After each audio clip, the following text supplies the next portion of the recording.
Bonjour, dans cette vidéo nous allons vous présenter ce qu'il y a à savoir sur les design patterns. En français, patrons de conception et leur contribution dans le développement logiciel, accompagnés d'exemples des design patterns les plus populaires. Cette vidéo a été réalisée par Benjamin Heinen et moi-même. Alors, avant toute chose, qu'est-ce qu'un patron de conception ? Le patron de conception est une bonne pratique dans le domaine de l'informatique, mais aussi dans le développement logiciel. Il intervient en réponse à un problème de la conception d'un logiciel et y apporte la solution. Comme vous pouvez le voir, les différents modules du patron de conception interagissent entre eux. Dans quel but ont-ils été mis au point ? Comment est-il parvenu aux développeurs l'idée de mettre au point un patron de conception ? Eh bien, au fil des années, les développeurs n'ont cessé de rencontrer dans leurs différents projets des divers problèmes. Ils se sont par la suite rendus compte qu'une grande partie de ces erreurs étaient récurrentes et étaient rencontrées à chacun de leurs projets. Pour éviter à leurs amis autres développeurs de coincer sur ces mêmes problèmes, ils ont développé des design patterns de manière à ce que chacun réponde à un problème précis. Partie numéro 2, différents design patterns. Premièrement, le MVC ou Model View Controller. Alors, la vue, c'est ce que l'utilisateur a sous les yeux. Le contrôleur, lui, sert de lien entre la vue et le modèle. Et quant au modèle, c'est là que se trouvent les données. Voici quelques idées principales concernant le Model View Controller. Séparer la présentation du modèle. Implémentation de plusieurs interfaces utilisateurs.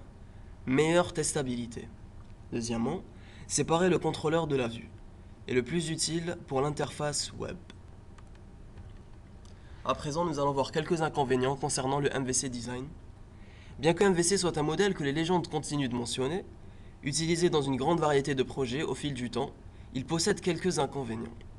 Lorsque le code base est trop imposant, la communication bidirectionnelle des objets du design rend les erreurs très difficiles à repérer et à comprendre. Mais une question se pose. Pourquoi est-ce que le MVC incite à faire des erreurs? En fait, le MVC possède une communication bidirectionnelle, c'est-à-dire que la vue peut communiquer avec le contrôleur et avec le modèle. Le modèle peut communiquer avec la vue et avec le contrôleur. Et le contrôleur peut bien évidemment communiquer avec les deux autres également. Ainsi, cela rend l'interface compliquée, et c'est pour cela que Facebook a utilisé et inventé un nouveau pattern qui s'appelle le pattern flux. Le pattern flux a une caractéristique spéciale, contrairement au MVC, c'est que le flux de données ne se fait que dans un seul sens. Comme vous pouvez le voir, le dispatcher reçoit des données de l'action, reçoit une action, pardon. Tandis que grâce à l'action qu'il va recevoir, donc le dispatcher agit un peu comme un contrôleur, grâce à l'action que le dispatcher va recevoir, il va envoyer des conséquences au store. Le store contient les données. Ainsi, il va pouvoir changer ces données, les mettre à jour, grâce à l'action qui vient de se produire. Ces données pourront alors être utilisées pour aller vers la view et permettre un affichage graphique qui apparaîtra à l'écran.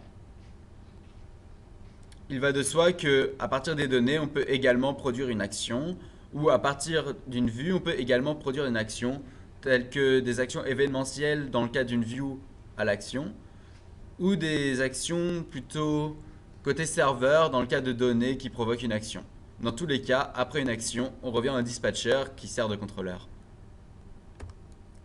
Il existe d'autres patterns, et nous avons très envie de vous en présenter un en particulier, le GameState Pattern, qui, comme son nom l'indique, est utilisé principalement dans les jeux, ce qui pourrait peut-être en intéresser certains.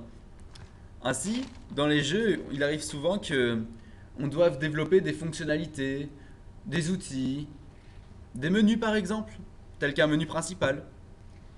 Sauf que ces menus principaux on les crée, on les développe, cela prend plus ou moins de temps, mais selon l'affichage que cela va donner, selon les différents acteurs présents, cela va plaire ou ne pas plaire. Dans ce cas-là, il va falloir potentiellement tout recommencer. Le GameState Pattern permet de ne pas tout recommencer, de conserver, de diviser son code en états Donc on a une classe. Les classes sont composées d'états, tels que là par exemple nous avons le menu principal qui est composé d'un crédit, d'une sélection de personnages et des meilleurs scores. Grâce à ces états, une fois que nous devons recommencer notre code, eh bien nous n'avons plus réellement le côté action du code à réaliser à nouveau. Nous avons plus le côté interaction entre les états. C'est-à-dire que si nous voulons par exemple changer le moment où l'état de crédit va se produire, admettons que l'état de crédit ne va plus se produire dans le menu principal, mais après les meilleurs scores, eh ben nous avons juste à déplacer crédit à après les meilleurs scores. Cela se fait rapidement et cela limite ainsi les bugs. C'est donc très utilisé dans l'entreprise des jeux vidéo parce que c'est un contexte où on doit souvent développer des outils, des items, des menus, des interfaces qui doivent être régulièrement changées. Voici notre bibliographie. Mais avant de finir, j'aimerais rapidement conclure. Ainsi, il existe de nombreux patrons de conception. Certains sont propres aux besoins de l'entreprise. Mais l'usage de design pattern dans un projet est essentiel à sa réussite. Sinon, il serait très compliqué de maintenir le code. Merci de nous avoir écoutés et passez une bonne soirée ou une bonne journée.